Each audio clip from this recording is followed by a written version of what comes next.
Abenhlangano yamandla oMnotho bathi ingqungquthela yosomabhizinisi abazoba nayo eThekwini ICC bahlose ngayo ukuvula inkundla yokucobelelana ngolwazi kulomkhakha oneqhaza limqoka emnothweni wakuleli.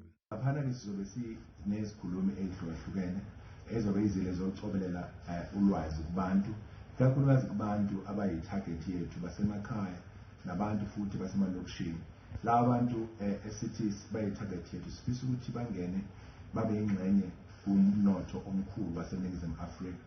uGugulethu Xaba ngumsunguli walenhlangano uthi bakhona nabavela emazweni omhlaba.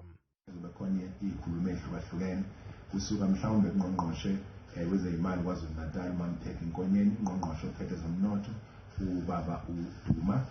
Kanti kuzophinda kube nezikhulumi ezihlomisa osomabhizinisi bakuleli ngokongiwa kokudla.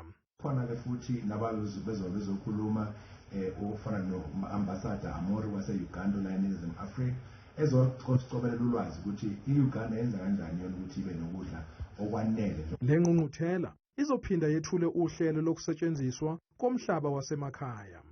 Kwaziswa uhlelo lelesilibiza nge-Operation Buyela Ekhaya.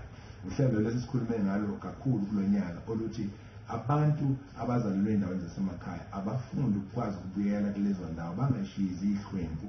Le ngqungquthela yezinsuku ezimbili izobanjelwa eThekwini ICC ngoLwesihlanu ngo-8 ekuseni.